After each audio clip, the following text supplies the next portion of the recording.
Hey guys, I'm Miss K. I'm an English teacher by day. By night, I read a heck of a lot of books, so I started a YouTube channel to share my opinions on them. Today's book is one that I've been excited to share with you all. It is One Dark Window. Now, you may remember me getting this in the unboxing video that we did a little while back.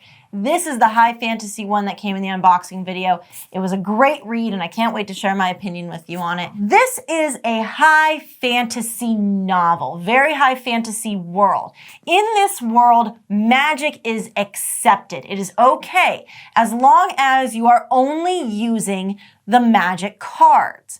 Now, when I think about these magic cards, think of them as almost like a tarot deck, where certain symbols and elements mean certain things. However, in this case, this magic deck, anyone can wield these cards. It doesn't take a whole lot of training. Some are better at it than others, but all you do is tap the cards and the magic is yours. So things like the Maiden card gives you great beauty. Things like the Mirror card turns you invisible. Things like the Chalice card means your opponent cannot lie to you. They have to tell the truth. So in this particular city, we'll call it a city, it is surrounded by a magic fog. No one goes in or out of the city because the fog will essentially drive you crazy. So magic is very accepted because it is all around. They cannot escape.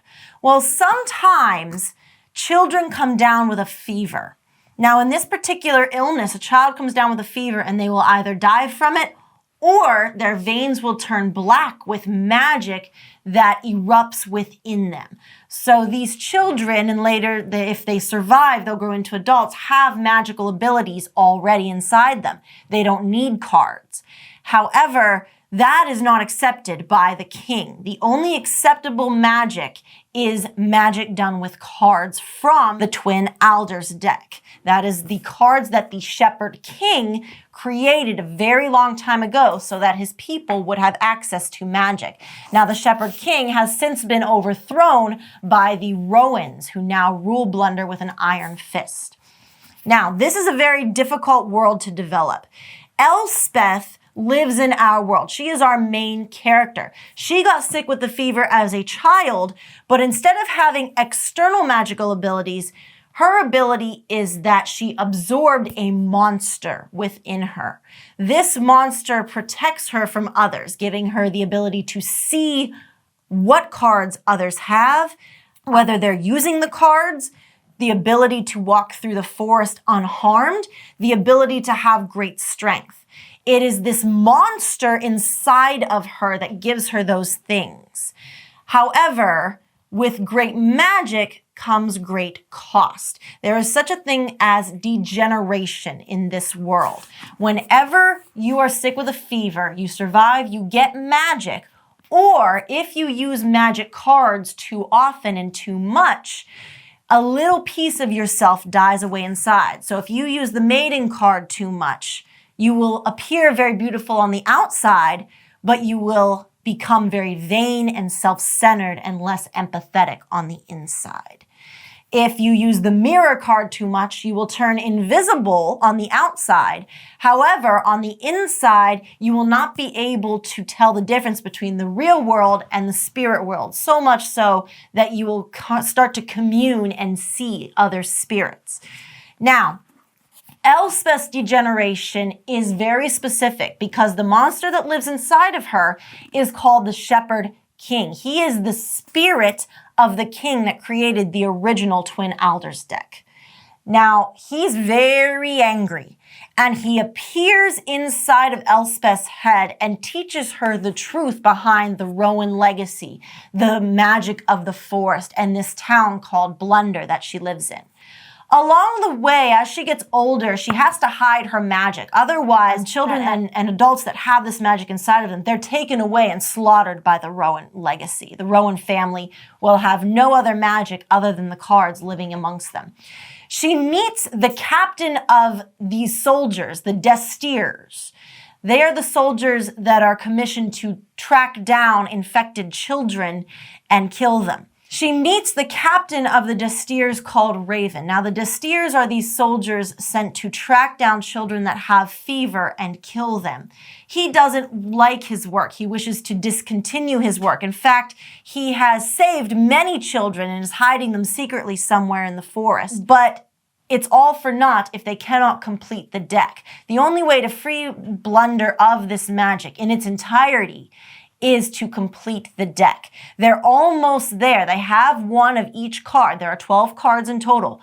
But where there are multiple maiden cards and multiple mirror cards, multiple well cards, chalice cards, and horseman cards, there is only one twin alders card. And it is hidden somewhere in the forest that no one can find.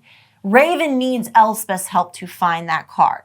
However, Elspeth's degeneration means that she is losing control of herself less and less, and the monster, the Shepherd King within her, is controlling her more and more. So much so that by the end of this book, in order to survive a brutal beating with King Rowan and his son, she has to sacrifice her entire being to this monster within her.